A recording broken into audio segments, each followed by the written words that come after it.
Good morning friend, টিউক্স ব্লগে তোমাদের প্রত্যেককে ওয়েলকাম জানাচ্ছি। কেমন আছো সবাই? আশা করছি তোমরা প্রত্যেকে ভালো আছো আর আমরাও খুব ভালো আছি। আজ হচ্ছে 12ই জুন, আজ জামাই ষষ্ঠী। তাই স্নান টান করে এখন বেরিয়ে পড়েছি আর যাচ্ছি আমাদের এখান থেকে একটু দূরে শান্তিপুরে ভোজবাড়ি বলে একটা রেস্টুরেন্ট আছে, সেখানে আজকে জামাই ষষ্ঠীর দুপুরের লাঞ্চটা করতে। প্রথমে ঠিক ছিল যে বাড়িতেই লাঞ্চটা করা হবে, তারপর ঠিক করা হলো যে না, এত গরম আর বাড়িতে তো রোজই প্রায় একই ধরনের রান্না বান্না করা হয়, তাই মা বলল চল আজকে স্পেশাল দিনটা একটু স্পেশালভাবেই কাটানো যাক। সেই মতোই আমরা বেরিয়ে পড়েছি আর আমরা যাচ্ছি শান্তিপুরের ভোজবাড়ি বলে একটা রেস্টুরেন্টে। তো সকালবেলা ঘুম থেকে উঠে স্নান টান সেরে বাড়িতেই মা জামাই ষষ্ঠীর যা যা রিচুয়াল থাকে সেগুলো সমস্ত কিছু পালন করে দিয়েছে। তারপর জলখাবারটা খেয়ে স্নান টান করে আমরা বেরিয়ে পড়েছি। এখন বাজে এই বেলা 1:30 মতো।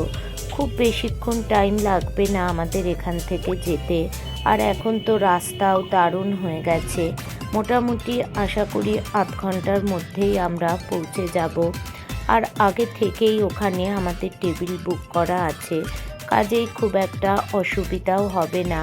আর এই রাস্তাটা দেখো কি সুন্দর লাগছে না দেখতে। দেখে কে বলবে যে এটা সেই আমাদের পুরনো NH-34। এখন অবশ্য এর নাম আর NH-34 নেই, এর নাম পাল্টে এখন হয়ে গেছে NH-12। তো চলো, কথা বলতে বলতে আমরাও পৌঁছে গেছি।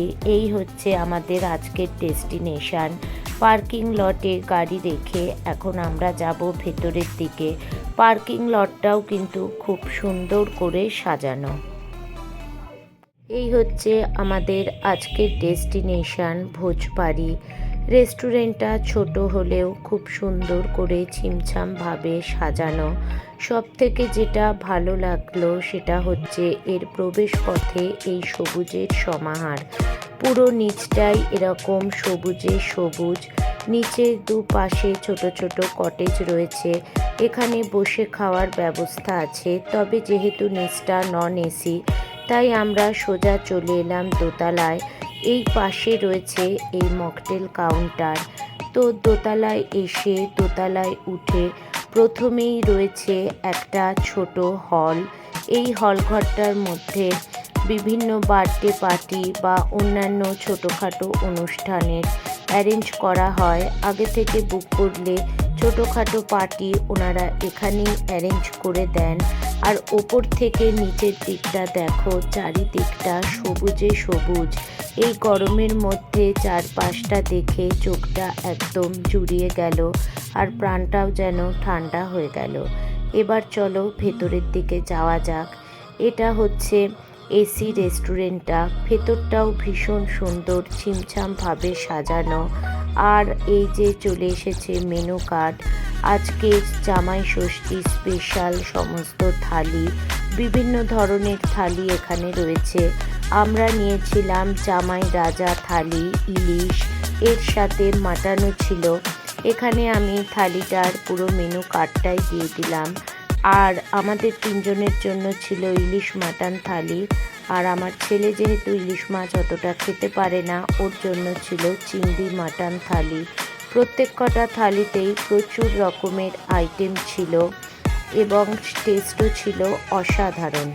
আমাদের যেহেতু রেস্টুরেন্টে আগে থেকেই অর্ডার করা ছিল, তাই আমরা এখানে এসে একটা পছন্দ মতো টেবিল নিয়ে বসে নিজেদের মতো একটু ফ্যামিলি টাইম স্পেন্ড করছিলাম। এর মধ্যেই চলে এলো আমাদের লাঞ্চ।